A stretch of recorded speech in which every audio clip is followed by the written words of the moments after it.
in the House.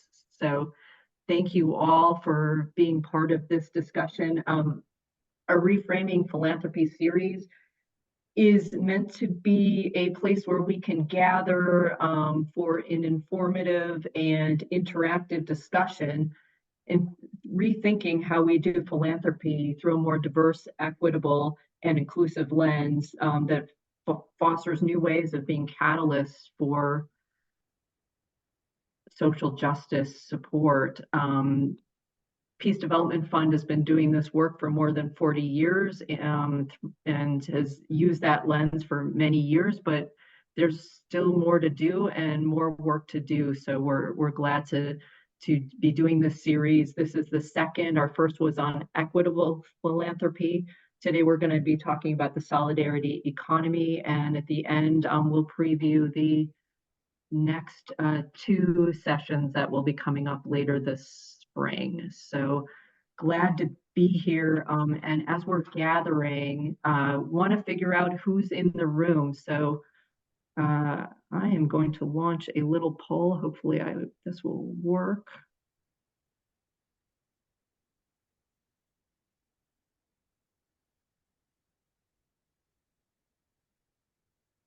Okay, are you all seeing a poll? Yes. Great, thank you.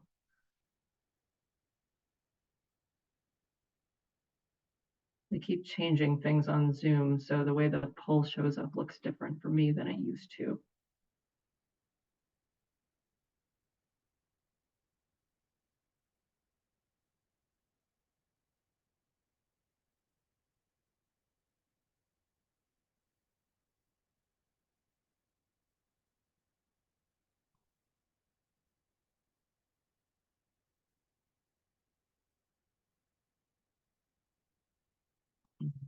Ready?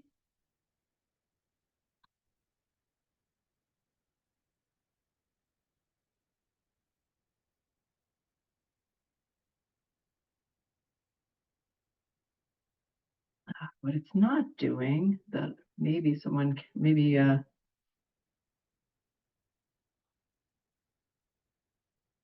Sophia, you can help me with is showing the poll answers, because I'm not seeing them right this second.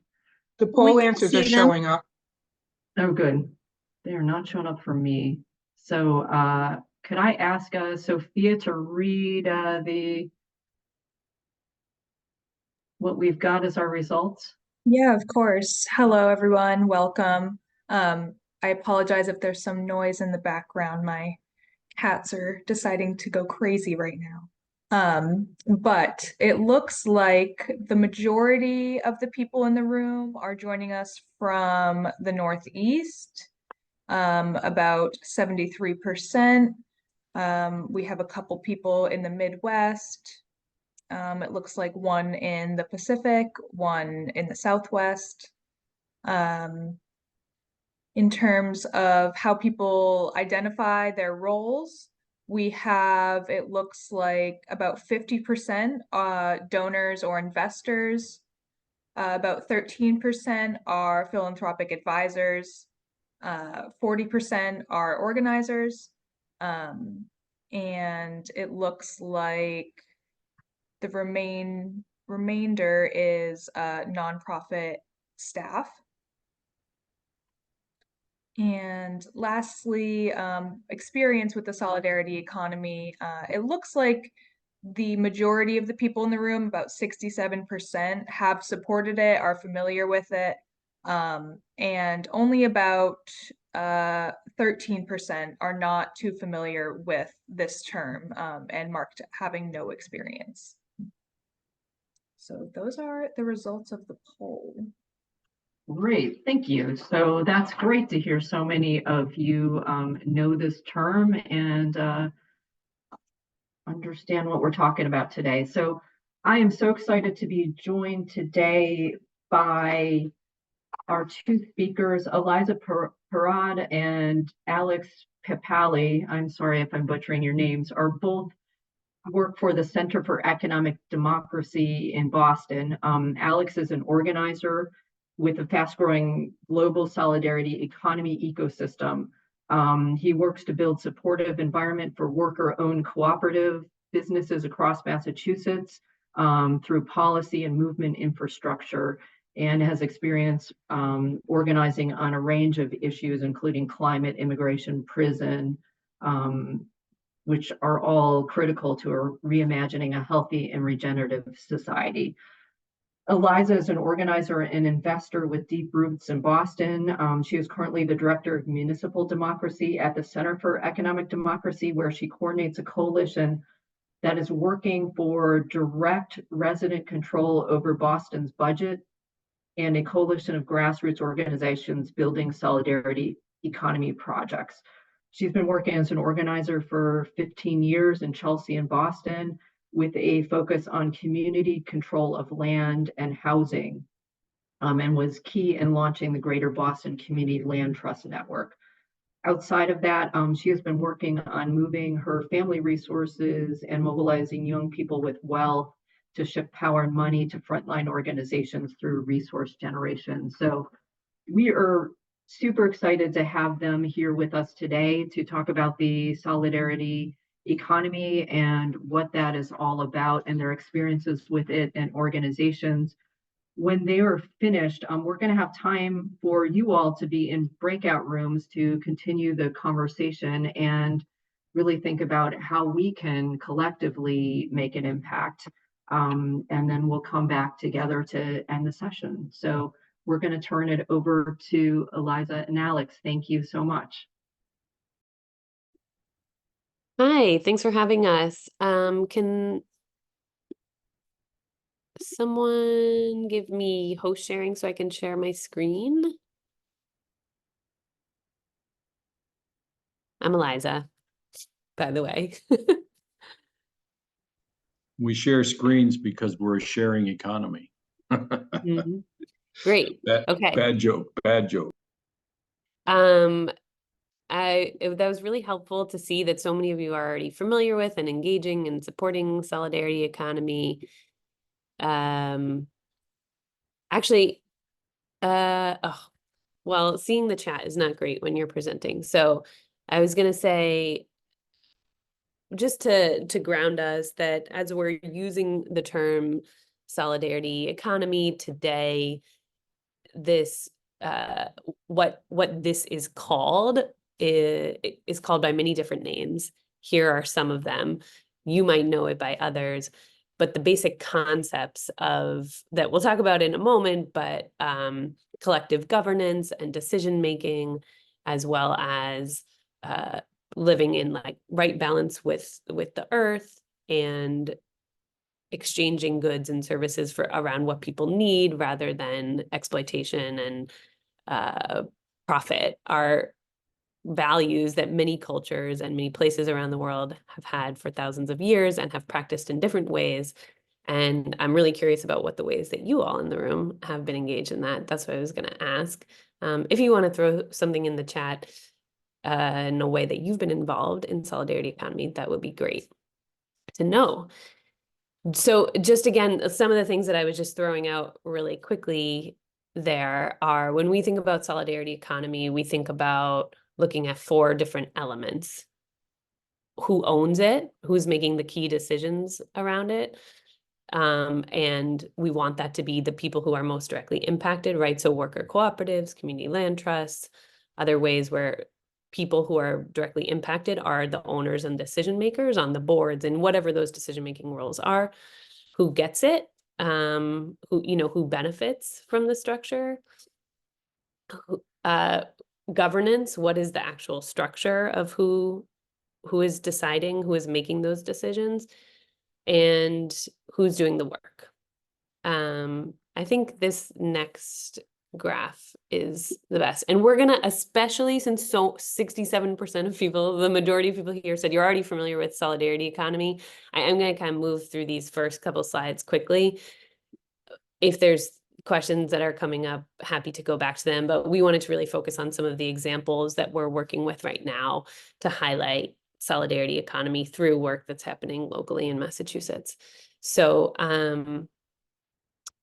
another way of thinking about this shift to a solidarity economy is moving from an extractive economy, one again focused on the people with power and wealth gaining more of that at any expense, whether that's environmental expense or the worker conditions or their rights or worker salaries. Usually it's explicitly at the expense of all those entities, to one that is actually centering environment, people, care, and collective decision making. And so some of the main strategies, another term that we use is in that transition from the bad to the good, or resisting the bad and building the new, is a just transition to a solidarity economy. And so these are some of the main strategies that we believe we have to be organizing against what is harmful and what is not working right now. And that is a lot of the way that we will build people power for also building the new. So we're bringing people in by fighting against things that they're actually facing in their lives, whether that's, you know, conditions at work or evictions or climate disaster, climate crises, right? That's a moment to mobilize people and to build together against the bad. And also we need to stop a lot of those policies as they're happening. And we also need to balance that with spending our time on building things that are going to benefit everyone. And, you know, this comes up a lot in all of our work of what is that balance of time that we spend, you know, with a lot of immediate crises right at our right in front of our eyes and wanting to fight against them, while also finding the energy and the time to create new structures that fit back into this graph of being collectively owned and meeting our needs and caring for our people and our communities. Divest and invest, that's probably pretty straightforward. This relates, like it was mentioned in my bio, to some of the work we're doing here in Boston, where we're working with residents to identify what are your greatest needs, what are gaps that are missing for you in terms of services or programs or investments from the city, and what are things that are currently being funded that we need to divest from. So usually this looks like divesting from prisons, from military, from the police, from harmful systems that are actually not creating economic freedom and prosperity and not really uplifting people, and changing the rules. An example of this might be, actually, one example is the assumption that we need philanthropy in order to do this type of work. And so one of the changing of the rules sort of work that's happening right now is some foundations are spending down their money and getting it out the door and investing in really transformative projects in really big ways that can grow them. That's just one example of what changing the rules might look like. And I'll share a link to a couple of articles by our executive director who couldn't be here today, Erin Tanaka, and other folks in philanthropy. So just to get to this specific example of what solidarity economy looks like in practice, is in the housing realm, is community land trusts. Raise your hand if you're familiar with the concept of community land trusts. Let me see as I'm looking at videos. A little bit. Thumbs up. Okay. Looks new to maybe most people. Okay. Maybe about half.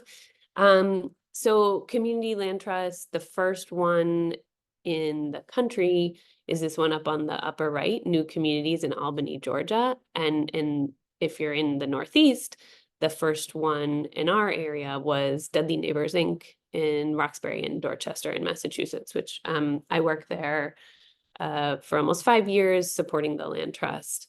And so community land trusts are a structure where the land trust owns the land and has a lease agreement with different entities on top. And the wait, let me just see. The community land trust is governed by residents who live on the land trust, by other residents in the neighborhood, and by other stakeholders. That looks different depending on the land trust. It could be nonprofits, it could be churches, it could be schools, it could be just, other stakeholders in the neighborhood who expect to be there for a long time and are interested in stewarding the land into the future. And land trusts are not only used for housing, but often primarily used for housing. And so to give a concrete example, if you were to own a home on a land trust, the amount of equity that home would make would be limited. So that even if the market is going skyrocketing like it is now, and your home, in a regular market rate home would go from like 400,000 to 500,000 over 1 year, which is actually really happening, on the land trust, you would be capped at making 5% equity, of the equity increasing 5% per year, say, for example, so that when you're ready to sell the home back to the land trust, it can be sold at an affordable rate. And that's how it remains affordable from generation to generation. There's also rental housing on the land trust, but it's basically the sense that the decisions about the home are not being made by the market, and they're not being made just by the people who live there wanting to make the biggest profit when they sell. They're being made collectively by the community.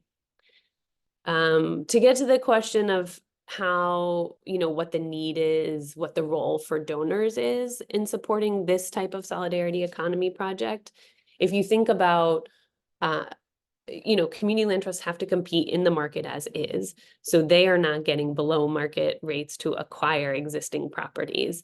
So they're having to compete when a property goes on sale or a piece of land goes on sale, and development costs are extremely high right now. So this is a real example from the Boston Neighborhood Community Land Trust, where I was on the board for several years, of trying to acquire and develop 6 units of housing, and the total cost being 1.8 million. And so in order for the land trust to be able to charge this was a rental unit, to charge affordable, and we mean like very actually affordable to people making $30,000, $40,000, $50,000 a year.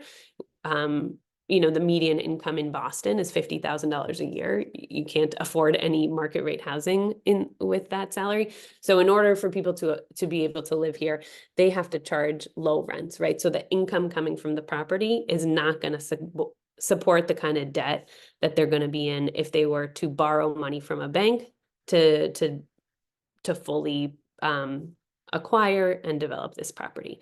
So they need to bring down their total debt to a number that's more reasonable, that they'll be able to pay it back. And that's where donors really come in. And donors come in around acquisition to actually buy the building. And then donors come in also with longer term loans, so that the land trust can pay other senior debt back first, and have like really patient donors to be able to pay back. I'm an investor in the Boston Neighborhood Community Land Trust. I have in one project, a $10,000 loan at 0% interest for 10 years, as an example. Those are the kind of loans that they're looking for, to be really patient.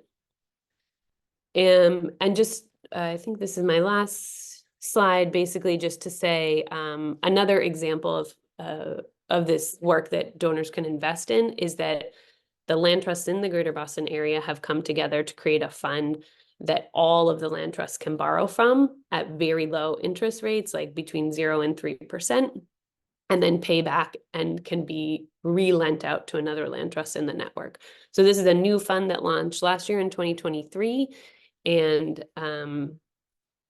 it's governed by the land trust themselves. So again, that collective governance in the solidarity economy model, and it's supporting permanent affordability, and it's supporting housing where decisions are made by residents in the housing and residents in the neighborhood. So just another example from an individual land trust to scaling it out, of a way that donors can play a key role in this work. I'm going to pass it over to Alex. Thanks so much, Eliza, and good afternoon. I'm Director of Regional Economies at CEDs, which comes from the idea of challenging the political boundaries that we are governed by, which will come out of a history of colonial exploitation and so on, and often don't meet our needs. So, thinking about how do we reorganize our society along the lines of the relationships and the environment that we're in a way that makes most sense to our folks. So, and that comes out of a long tradition of stewardship of land and resources and economy across the world, really. But in the global South, that's where the origins of solidarity are. So I just wanted to name that, where we've been sort of following the lead and taking guidance from very highly developed systems of democratic control and participation from across the global South. So this is an image from a participatory budgeting exercise in Brazil, where it got started, several decades ago, and where solidarity all across Latin America, solidarity economy is built into the fabric of communities, into official governing systems, the Constitution of Ecuador, and so on. And they come out of pre-colonial practices of mutual aid and collective governance at a small scale, at a community scale. So that's really the overall systemic shift that we're thinking about when we refer to a collective solidarity economy. Next slide, please. So in Massachusetts, I work with a coalition called the Co-op Coalition, the Coalition for Worker Ownership and Power. And, there's some clear benefits that we're seeing from the development of worker-owned cooperatives. I'm sure many of you are already familiar, but among our sort of talking points when we go to the State House and have to advocate, we're talking about participatory decision making, people having more agency and control, and investment in their workplaces, so they're much more stable. Shared profits and losses. People are incentivized by that degree of ownership of their workplace, and democratic control means that the trajectory of the organization reflects the interests of the workers. So the sector is growing quickly. There's a lot of demand, but there's a lot of challenges as well, a lot of barriers in place. And philanthropy can play a role in intervening in a really way, as policymakers and the state, catch up. But there's plenty of precedent that we can look to in Spain, in the Basque region. There's 80,000 worker owners in the Mondragon system. It's really a massive enterprise. Heard about it, but it's really well worth looking into their infrastructure, how it's structured. In the U.S., the largest co-op is CHCA in the Bronx, in the Bronx in New York. So 2,000 worker owners. But it's still, these are in the United States, it's a very small sector compared to the conventional economy. We're talking about gigantic corporations, and even the small business sector, it's many millions of businesses versus just a tiny drop in the bucket when it comes to worker cooperatives. So we're thinking about how to just make it more visible as a viable alternative, both in the media, just talking up the benefits and so on, but also in policy spaces so that we can, invest properly in growing worker ownership and democratic workplaces. Next slide, please. So Co-op Coalition, we've spent the last few years, it's been about 3 years now that this has sort of been percolating, and it really started taking off I'd say about 2 years ago. So in that short space, we've been able to build a pretty robust, I would say, infrastructure across the state.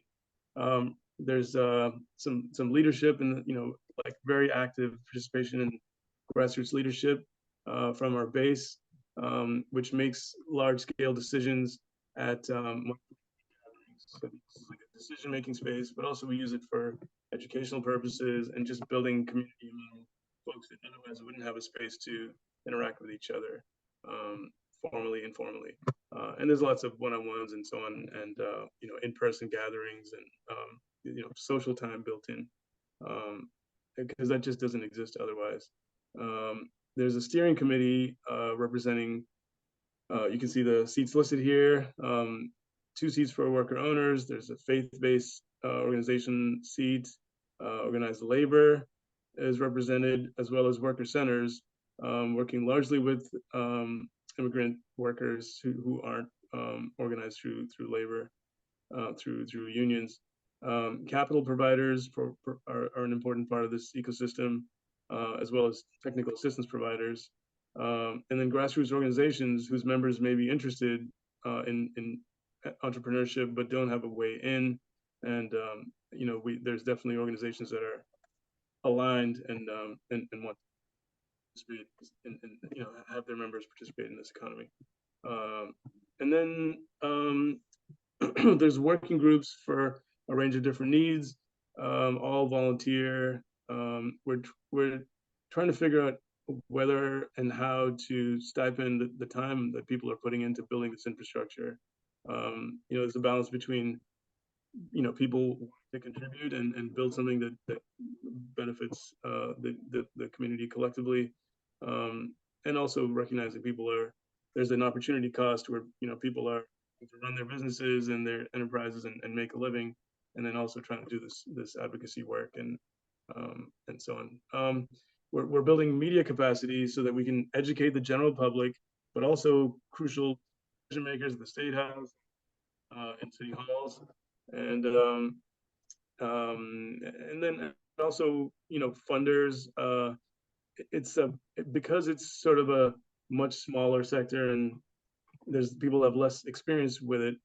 It takes a lot of getting over initial hesitation, before people build resources, and that includes the state where there's actual infrastructure for worker ownership. Talk about that in a second, but even some of the people who are in charge of these offices and so on aren't fully bought in. So there's a lot of research and education that's needed to develop the appetite for policy and budget and so on. And then the last thing I'd say is we've been thinking about the supply chain for different areas and different product lines. At what scale, at what point in the supply chain should we try to intervene? Where is there a gap? Where can we try to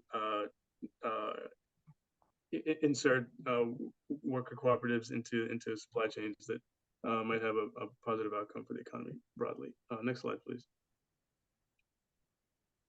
So the Mass Center for Employee Ownership has existed for 25 plus years, maybe 30 years. And people have been, advocates within the legislature have been trying to install this office as an official part of state government, as a standing line item within the state budget for like 30 years. And then a couple of years ago, we decided to take this on as part of our legislative platform. And lo and behold, with statewide advocacy and the support of various governments around the state, it passed. And so now we're working on standing this thing up. There's an advisory board representing 19 stakeholders, including there's 4 seats for worker co-ops, 7 seats for ESOPs, employee stock ownership programs, and then heavy hitters like AFL-CIO and even the Associated Industries of Massachusetts. which, because these are businesses, has a say and has an interest in promoting them. So there's room for some collaboration that really doesn't exist in any other space that I've been involved with in organizing. Usually AIM, for example, I'll just say this publicly, is on the other side, at the other side of the table when it comes to negotiating over environmental issues, for example, or low income, access to energy efficiency and that kind of thing. But as I said before, there's a lot of education to be done about the increased resilience of businesses through worker control, democratic control of places. And we were seeing clear benefits coming out of our experience with the pandemic, where businesses were much more, much stronger, and worker owners were much more willing to take a pay cut in order to keep their coworkers employed, rather than just cutting folks and people lose their livelihoods.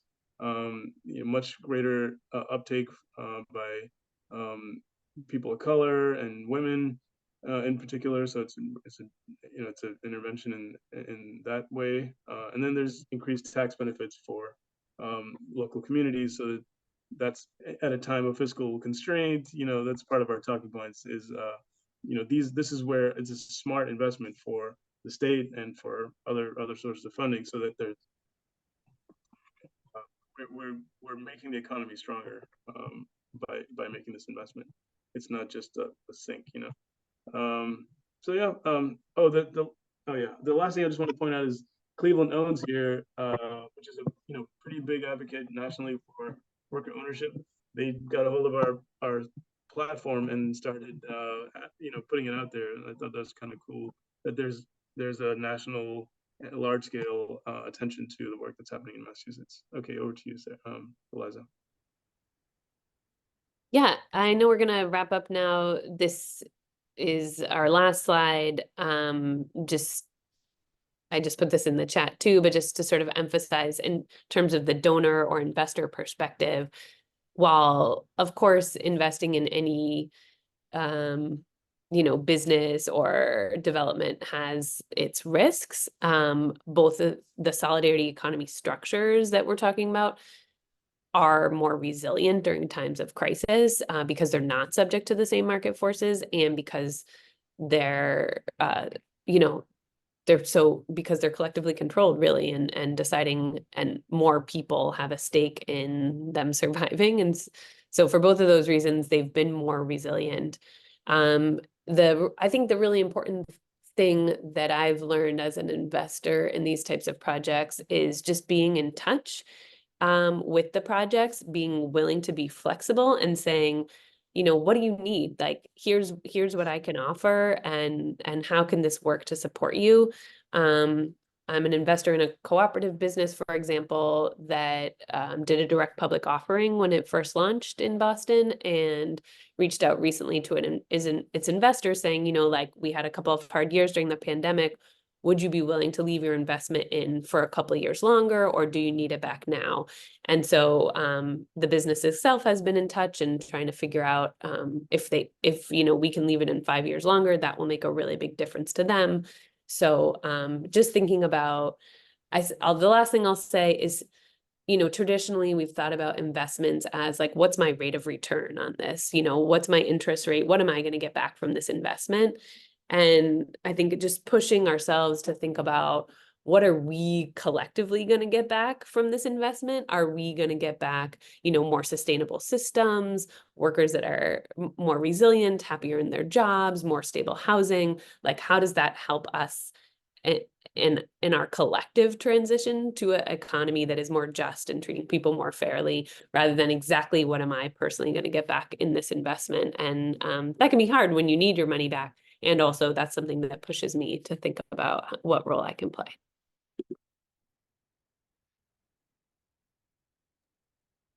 Great, thank you both so much. That was a lot of information in a short amount of time, so I really appreciate that. And I just want to re-emphasize what you just said, Eliza, just the reframing of what do we get out as a community, instead of just thinking about my own returns, I think is really, really important as we're thinking about how do we invest in new systems, because it's going to take that collective better community is what we're after in the end. So fantastic. So we're going to move everybody into breakout rooms. So what you're going to do is it's going to pop up in your screen. It may automatically send you into those rooms, or you might have to click something. It sometimes depends on if you're on a phone and what version of Zoom you've got. And then we've got 15 minutes for a conversation. I'm going to put the questions right here in the chat, but there will be a facilitator in each of the rooms. And we're going to be talking about your own experiences within what you've heard of the solidarity economy. And then what do you want to do next? What steps do you think you could do as an individual in your community?